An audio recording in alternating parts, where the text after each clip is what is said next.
Coming up on Mountain News this morning, some Kentucky voters are expressing their concern over planned cuts to Veterans Affairs and more.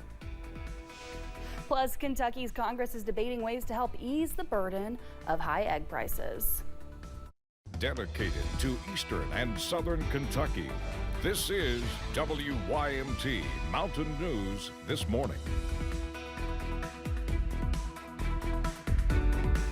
Good morning and a happy Wednesday, March 12th to you, Mountain family. My name is Amelia Lee here with you on this 5:30 hour, and it is time to check on in with meteorologist Megan Dusmall this morning for a look at that forecast. Megan, we've had those sunny skies. We've been talking about that so much. I feel like folks are tired of hearing about it, but it just feels like a breath of fresh air at this point to have those sunshines. I would definitely have to agree with you. I've enjoyed seeing the sun. I mean, not having clouds in the sky, seeing the stars at night. That has been absolutely wonderful, and so have these temperatures, and this morning is no exception. We're looking at 40s and 50s as you head out the door, which is definitely warm for this time of year. There are a few notable exceptions as you're traveling towards Jonesville at 32 degrees and 35 for Manchester, 33 for Middlesboro. But again, the rest of us are a lot warmer than that. I mean, 51 degrees as you're traveling to Monticello this morning. Not bad. 59 for Moorhead. Here's a look at those afternoon high temperatures, though, because we will be getting up there to the 70s. And some places could see 80s today, so it's definitely going to be warm. Be prepared with some sunglasses and maybe a short sleeve t-shirt underneath your jacket. Here's a look at satellite radar, though, because we're nice and clear, no clouds in the sky. And as we go through the next couple hours, those temperatures will just warm up, hitting a high around 4 o'clock. Amelia. A man is facing charges related to sexual abuse material in Whitley County. Last Friday, KSP arrested 54-year-old Randy Pace after an undercover internet investigation on crimes against children. The investigation happened after KSP learned of the exploitation on Pace's device. Pace was charged with 1 count of distribution of matter portraying a minor in a sexual performance. A West Virginia man is facing charges after police say that he appeared to be passed out near the Martin County Senior Citizen Center. Police say when they found Jonathan Pack last Thursday, he had slurred speech and bloodshot eyes. When they searched his vehicle, officers found a box containing a white powder substance, several syringes, and even a digital scale, among other things. He was taken to the Big Sandy Regional Detention Center. A Richmond man is facing charges after he was found trafficking drugs in Pikeville. It happened on Saturday when police pulled George Walker over for speeding on Hambly Boulevard. After police asked for consent to search Walker's vehicle, they found a large amount of suspected meth as well as cocaine, drug paraphernalia, and even an amount of cash. In Whitley County, 2 people are facing charges after police found meth, Suboxone, and needles in their possession. It happened last Friday when police pulled over a vehicle on US 25 for a traffic violation. From there, police say Devin Jackson stole from a gas station, including lottery tickets worth more than $2,000. Jackson and Tina Davis were taken to the Whitley County Detention Center. A Leslie County man faces charges after he tried to break into a home in Perry County. Callers in the Fazona community told police Scott Stacy tried to get into their home. When police arrived, they found Stacy and were told by several witnesses he tried to enter the home. He was taken to the Kentucky River Regional Jail. An audit found hundreds of millions of dollars in financial reporting mistakes. According to auditor Allison Ball, the statewide single audit reviewed more than $22 billion in state and federal funds. It found more than $500 million in reporting mistakes.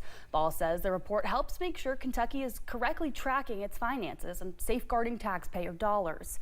A second part of the audit report will be released in the coming weeks. The Kentucky High School Athletic Association is just warning folks to be aware when it comes to tickets for the girls' basketball Sweet 16. There are only 2 places authorized to sell tickets for the event. You can buy them online at khsaatickets.org, or you can buy them in person at the Central Bank Center ticket office. Both places are selling on the Ticketmaster platform. They say tickets from other sellers could be a scam. Maintaining government transparency was the topic in Frankfort yesterday morning among journalists and state leaders.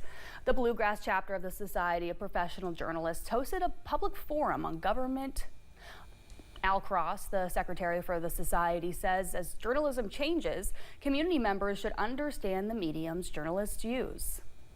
Journalists are the representatives of the public at most government gatherings and meetings, but the public has just as much right of access to records and meetings as journalists do. As changes occur in Washington, people in Kentucky are speaking up and making their concerns known. Grayson Passmore tells us some of their concerns and why they hope for a response. I'm not a big protester.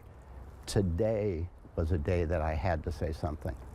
Neil Chethek joined around 40 others at Congressman Andy Barr's office Tuesday morning. They were there for his scheduled office hours. Barr wasn't there, and they were discouraged to learn they'd only be seen by his aides and staff. They were concerned about their Social Security.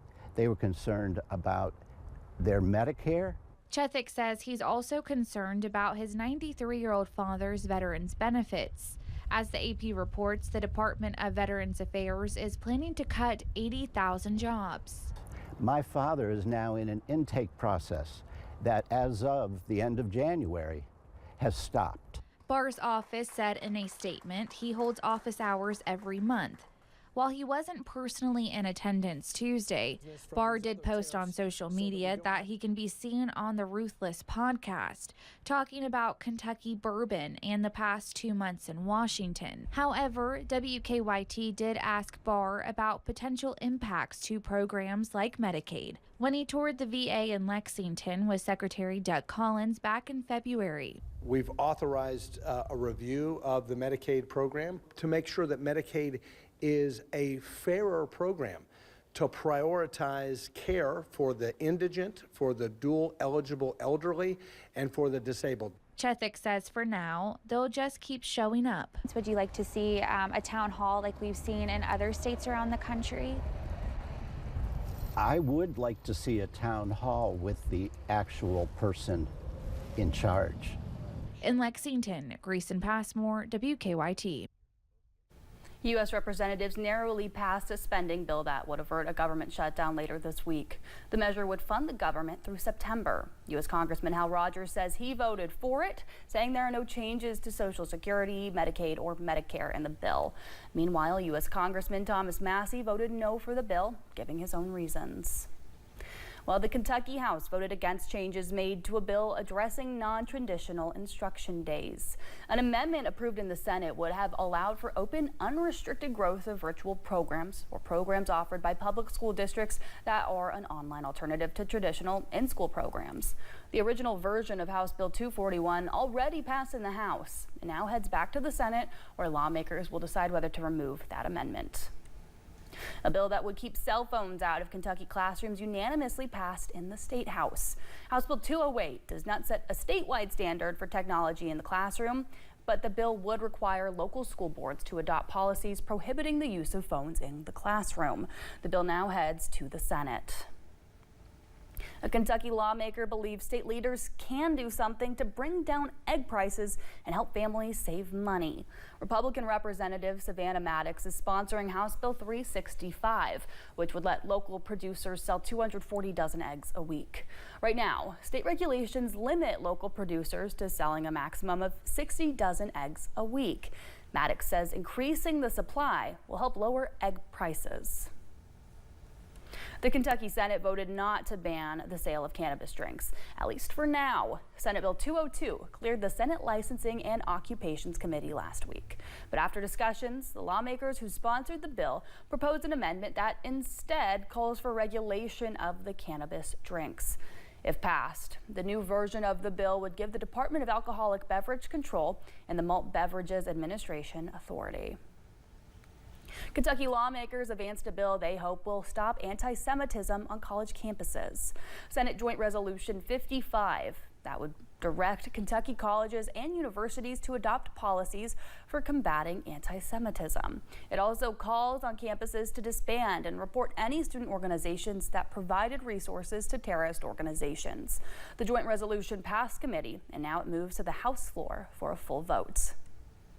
In the final days of the legislative session, some bills are getting the attention of advocates of the LGBTQ community. Senate Bill 2 would prevent sex change operations for Kentucky inmates. Senate Bill 60 would allow citizens to sue the government if they believe their religious practices have been restricted. Senate Bill 132 would allow doctors to refuse care if it goes against their conscience. House Bill 495 would seek to overturn Governor Beshear's 2024 executive order to ban conversion therapy. These bills protecting rights of conscience, protecting religious freedom, those are universal protections that all Kentuckians benefit from when we have our First Amendment freedoms protected in state law. Senate Bills 2, 60, and 132 all passed through the Senate and are waiting to be passed by a House committee. House Bill 495 passed through the House, and it now waits to be passed by a Senate committee. When we return, it won't be long after dark when this Lost Tom Petty documentary makes its debut for the first time 40 years after its making. And get ready for another day of warm temperatures.